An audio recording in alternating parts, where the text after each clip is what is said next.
ছোট পাটি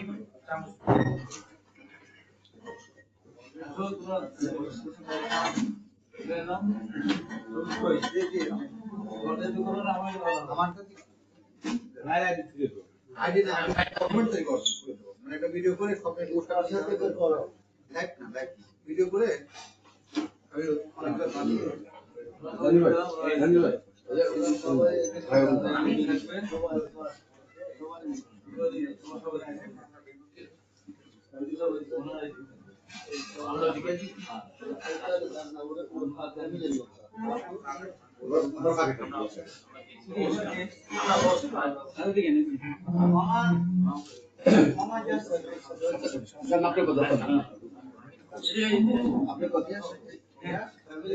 সবাই এক জায়গায়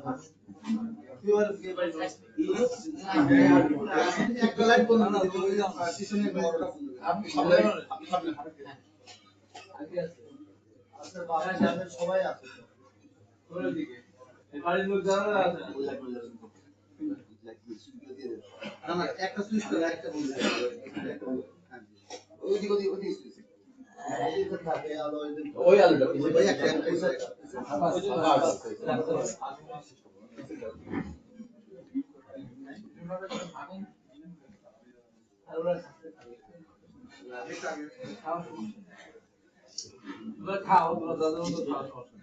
ওটা কিন্তু আমি নিয়ে নেবো, ঠিক আছে? খাওয়ার পর নিতে হবে।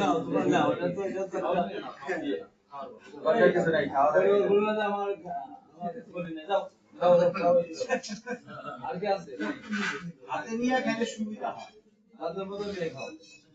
বাচ্চা কিছু নাই, খাও নিয়ে কিছু আছে, সমস্যা নাই, আঙ্গুল আছে, খাও।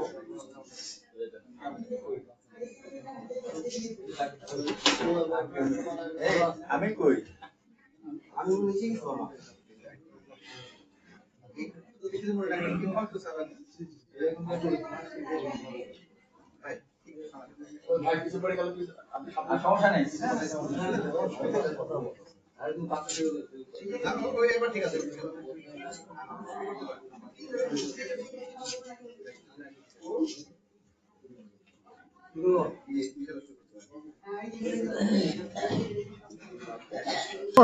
চলো কথা চললো একজন বাচ্চা গুলো বিসমিল্লাহির রহমানির রহিম। প্রিয় দর্শক শ্রোতা ভাই বোনেরা, আসসালামু আলাইকুম। আপনারা প্রতিদিনই আমাকে দেখেন কোনো কোনো মিডিয়াতে কথা বলতে, আজকেও বলবো 11:20 আরটিভিতে। আজকে একদম সম্পূর্ণ ব্যতিক্রম ধর্মী একটা অনুষ্ঠান, যে অনুষ্ঠান এই পৃথিবীর সৃষ্টি হওয়ার পর কোনদিন হয়নি, কেউ দেখেও নি, কেউ চিন্তাও করেনি, কারোর কল্পনা জগতেও আসেনি। সেটি কি বলতে পারবেন? বলতে পারলে তাকে চকলেট দেওয়া হবে। পারলে বলতে হবে, না পারলে সেটা না, হলো না। সেটা এই যে আমরা এই বাংলাদেশে বসবাস করি, আমরা যাদের বাড়ি আছেন মহান আল্লাহ পাক তাদেরকে সম্মানিত করেছেন। আমাদের যাদের বাড়ি নেই, আমরা ভাড়া থাকি। আমরা এই সমাজ আমরা দেখি বাড়িওয়ালার সাথে ভাড়াটিয়াদের একটা সম্পর্কের অবনতি অনেক জায়গায় দেখা যায়। আমার মনে হয় এই পৃথিবীতে আমি এক ভাড়াটিয়া, যে বাড়িতে থাকি, এটা আমি আজকে 20 বছর ধরে আছি। 2005 সালে কিন্তু এই বাসায় আমি আসছি। আমি একটা বয়স্ক মানুষ, যখন আমার বয়স ছিল 50 বছর, তখন আমি এই বাসায় আসছি। আজকে আমার বয়স 70-71 বছর বয়স। অনেক কিছু আমার উপরে ঝড় গিয়েছে। এই বাড়িতে আমি আসার পর বহুবার পুলিশ এসেছে, র্যাব এসেছে, মানে নানানভাবে বাড়ির লোকজন হয়রান হয়েছে। এবং তারা নিচে গাড়ি যারা চালক, গাড়ি চালকদের জিজ্ঞাসাবাদ করা হয়েছে। কিন্তু আমি সত্যি একটা ভাগ্যবান ভাড়াটিয়া বাড়িওয়ালা পেয়েছিলাম, যে কোনোদিন তারা ক্ষোভ দেখেনি, প্রশ্ন করেনি যে আপনার এই বাসায় থাকেন, এত পুলিশ আসে, এ আসে, সে আসে, রাত্রি 12টা না 1টা না 2টা কন্টিনিউ কোর্ট হয়েছিল। একটা কাজ আমি করি, তারপরেও আমি চলতেছে না। পরবর্তী সময় মামলা উচ্চ আদালতের দিকে পাঠালেন, গেলাম না, আবার এই বাসার লোক পাঠালো, তা আমি গেলাম না। তখন আমাকে গ্রেপ্তার করার জন্য বাংলাদেশে পাকিস্তান মিলে প্রথম ইতিহাস, আমাকে গ্রেপ্তার করার জন্য আইজিপিকে নির্দেশিত সরাসরি সমস্ত মিডিয়া যত এজেন্সি, সমস্ত এজেন্সি আমার ছবি দিয়েছে। আমি বললাম, ভিডিও করলাম, ছাড়লাম যে আমি গ্রেপ্তার করার দরকার নেই, আমার দাবি 3টা পূরণ করলে আমি হাজির হব। একটা, ম্যাডাম খালেদাকে বিদেশি চিকিৎসার জন্য পাঠিয়ে দেন, তারেক রহমানের মামলা প্রত্যাহার করলেন, ডক্টর জবাদের মামলা প্রত্যাহার করেন, আমি নিজে হাজির হব। একটা পর্যায়ে আমি র্যাবের হাতে গ্রেপ্তার হলাম, একটা দরজা খুলে দিলাম। এটা আমার জীবনের একটা অনেক বড় অর্জন বলবো। আল্লাহ পাক সম্মান দেওয়ার মালিক। র্যাবের লেফটেন্যান্ট কর্নেল বা কর্নেল, লেফটেন্যান্ট কর্নেল পর্যায়ে ছিলেন। ওনার উঠেই গেট খোলার পরে আমার সাথে একটা ছিল ওয়ান্টেড, ওটা কি আমাদের ওটা এখন থাকে, একটু ওকে বাঁচানোর জন্য একটু আমি আশ্রয় নিয়েছিলাম। আমাকে এরকম মোবাইল দেখে দিল, স্যার এটা কোন বাসার পর্দা, স্যার স্যার এটা কোন বাসার, স্যার এটা কোন বাসার, আপনারা আমাকে খুঁজছেন, আমাকে পেয়েছেন তো, আর দরকার কি, চল যাই। ইতিমধ্যে ওই বাড়িওয়ালা তিনি একদম অবসরপ্রাপ্ত মেজর জেনারেল। রাষ্ট্রপতি জিল্লুর রহমান যখন ছিলেন তখন সামরিক একটা সে থাকে, একজন সামরিক দায়িত্ব ছিলেন। উনি আমি যার বাসায় ছিলাম, আমাকে সম্বন্ধ পরিবার ছিলেন, সবাই শিক্ষিত, বাবা একজন চেয়ারম্যান ছিলেন, খুব ধমকাচ্ছে, এই এরকম একটা লোককে আমার বাইরে গেছেন, আমার বাসায় র্যাব আসলো, আমার বাসায় পুলিশ আসলো, এরকম একটা লোককে আমার কাল আমার এই বাসায় ছেড়ে দেবেন, খুব ধমকাচ্ছে ওর সামনে। ও চুপচাপ আছে। আমি একটু বলাই, আপনি ওকে ধমক কেন, ওকে আপনি ধমকাচ্ছেন কেন? ওর বাড়িতে আমি তো তোমাকে নিয়ে আসছি না, আমি আসছি, আমার একটা সম্বন্ধ পরিবার, একটা তাদের সন্তানেরা, আমি এই মুহূর্তে আমি ওদের এখানে এসেছি, ওকে ধমকান কেন, ওকে ধমকাচ্ছেন কেন বলে আমাকে কিছু বলেন। তখন র্যাবের অফিসার, দেখছেন অফিসার কেমন ব্যবহার করতে, হ্যান্ডকাপ লাগান, এখন হ্যান্ডকাপ লাগান। আমি আর জোরে চিৎকার করি, এই আপনি হ্যান্ডকাপ পরান কে, আপনি কে আমাকে হ্যান্ডকাপ পরাতে বলেন, কে আপনি? এমন ধমক দিলাম, বসে পড়ল। একই দৃশ্য এখানে র্যাব এসেছে, এখানে পুরো সারাক্ষণ থাকতো। এই বাসাটা কিন্তু আমাকে একবারও বলে নাই যে আমার বাসায় ছেড়ে যান, ও বললো বাসায় ছেড়ে যান। আমি তখন র্যাবের স্যার এত সম্মানের ব্যক্তি, ওনাকে আমরা হ্যান্ডকাপ পরাতে পারবো না। তখন ওর অবস্থাটা কি, তখন মনে হয় যে মাটির ভেতর যদি গর্ত কমিতে তারপরে সে পেতে যাচ্ছিলাম। আর এই বাসায় একবার না একাধিকবার এসেছে, তছনছ করছে, কোনোদিন তারা বল না। এটাই আমার কথা বলার উদ্দেশ্য, বিপদ সবসময় থাকে না সবার জীবনে, কিন্তু সময়। তখন আমরা বললাম একটা জেনারেল সাহেবকে, আমি কি চোর না আমি ডাকাত, আমি চোরও না আমি ডাকাত, আমি রাজনীতি করি, ন্যায়ের পক্ষে কথা বলে। তো আমার একটা সুবিধা ছিল কি, 90 ছাত্র আন্দোলন করার পরিপ্রেক্ষিতে বাংলাদেশের যত বড় অফিসার ছিল, সেনাপ্রধান, সেক্টর কমান্ডার, সবার টকশো করা, এবং এমনি আমার খুব সুবিধা ছিল। সেই কারণে আমি আমার কথাটা বলতে পেরেছি। এটাও একটা ইতিহাস। র্যাব আমাকে ধরে নিয়ে গেল বসিলা, ছবি টবি সব উঠালো, পাশে রেখে সব অস্ত্র ধরে, আমার ইন্ডিভিজুয়াল ছবি উঠালো। তারপর রাতের বেলা আমার একটা রুমে রাখলো, সবাই থাকতো, ছবি উঠানোর জন্য হিড়িক। এরপরে ডাক্তার আসলাম, ডাক্তার বলুন, স্যার আপনার প্রেশারটা একটু মাপবো। আমার প্রেশার মাপার দরকার না, আমার 120/80 আমার প্রেশার স্থির থাকে না স্যার। প্রেশার মেপে আমাকে দেখাচ্ছে 160 আর 130। এই ডাক্তার সাহেব আমার প্রেশার মাপেন। স্যার বোঝেন না স্যার, আমি বুঝি কেন এটা করছেন, মাপার পর দিয়েছে 125 আর 85। স্যার আপনি বোঝেন না, বুঝি যে আমাকে যেন রাতের বেলা জিজ্ঞাসাবাদ না করে, প্রেশার বাড়ছে, অসুস্থ, তাহলে আমাকে আরামে থাকতে দেবে। আমি তো এটা ফেস করার জন্য আসবে। সারা রাত ধরে সব গল্প গুজব করে ফলের নষ্ট করে আবার ছবিতে উঠালো, উঠে আমাকে বলতেছে উপরতলা চলেন, একটা দোতলা গেলাম। স্যার এবার নামেন, তারপর নামতে হাসতেছি, হাসি বেড়ালো সারা রাত ধরে আবার এখন নামতে হাসা শুটিং। তাহলে ভাই আমি তো হাসবো, আমি তো শুটিং করে তো বলছি না। এবার স্যার একটু মুখটা একটু বন্ধ করেন, আমি তো ছবি নেবো, তাই নিলাম।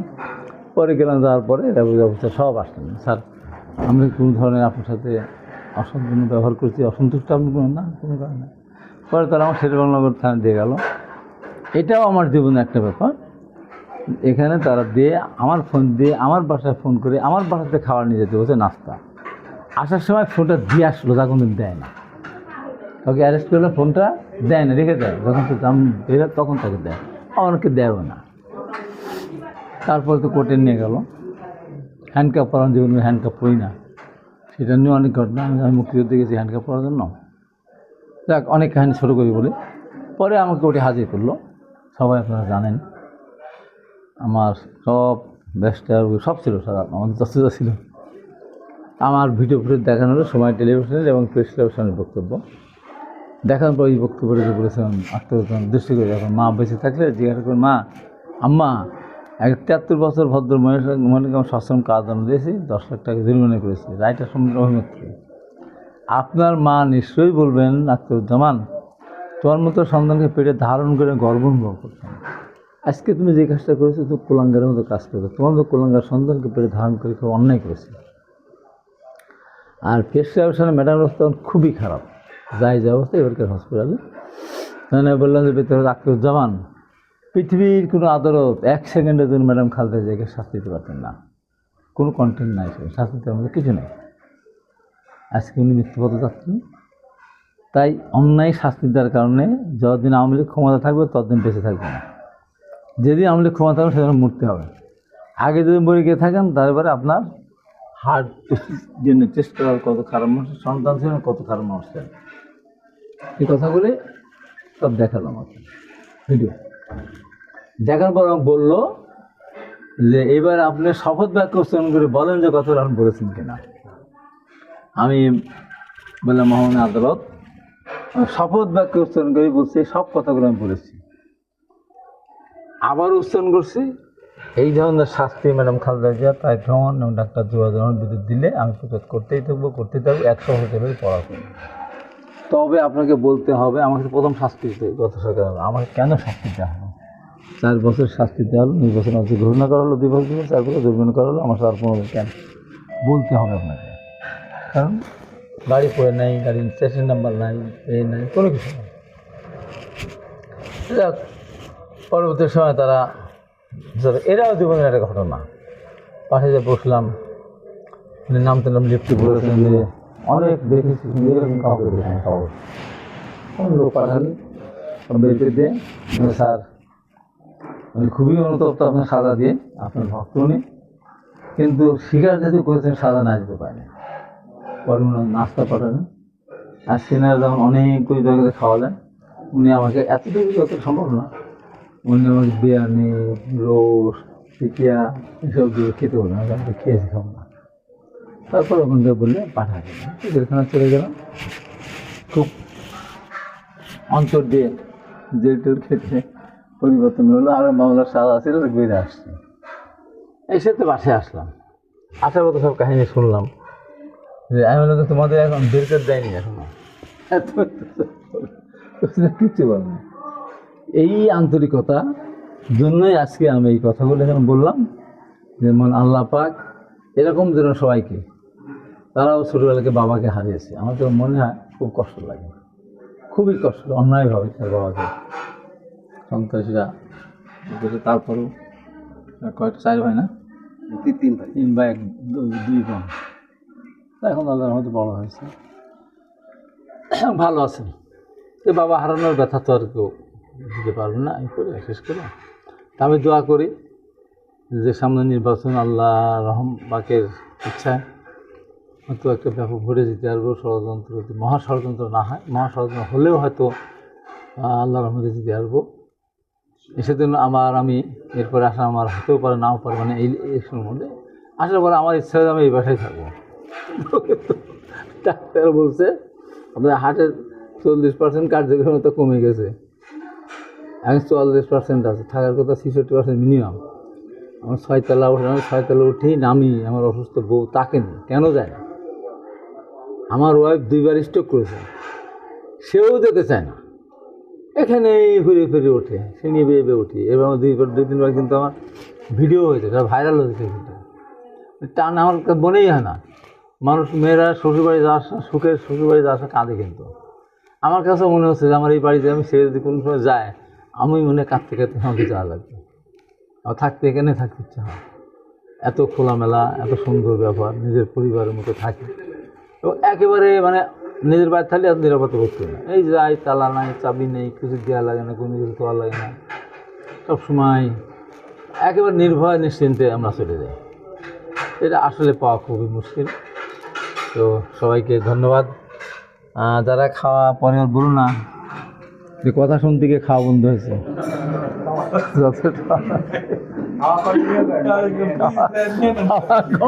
ছিল কথা চললো।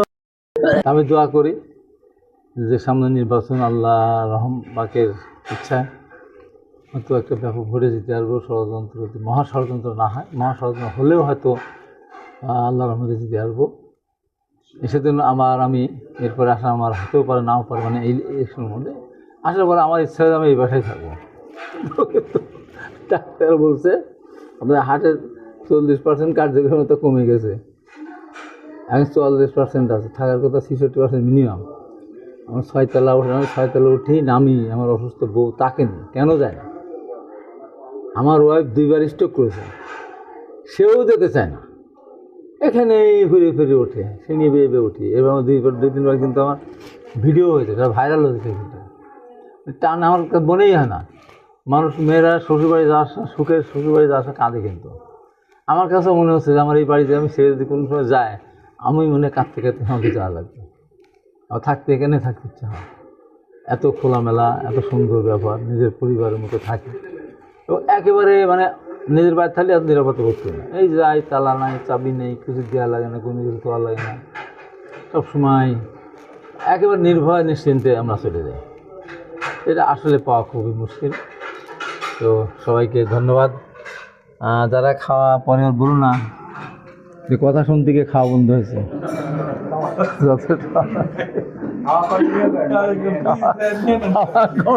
ছিল কথা চললো, একজন বাদ থাকলো।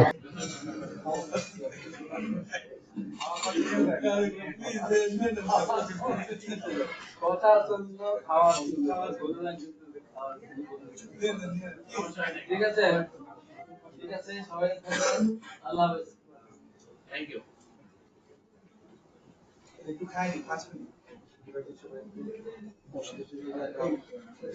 পার্টিগুলো কি দেন? চকলেট মনে পাওয়া যাবে, চকলেট মনে পাওয়া যাবে। হ্যাঁ, সমস্যা নেই, টাকা হয়। তোমাদের সবারই ওখানে দরকার নাই নাকি? একটা গান নিয়ে যায়, যেটা লাগে বললে শোনা কয়টা হ্যালো আগ্রহের রাজি লেভেল কয়টা 3 দিন না ওই বেশি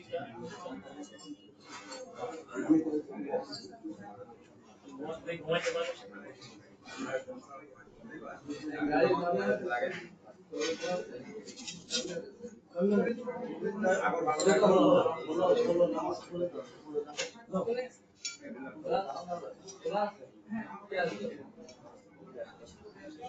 আছে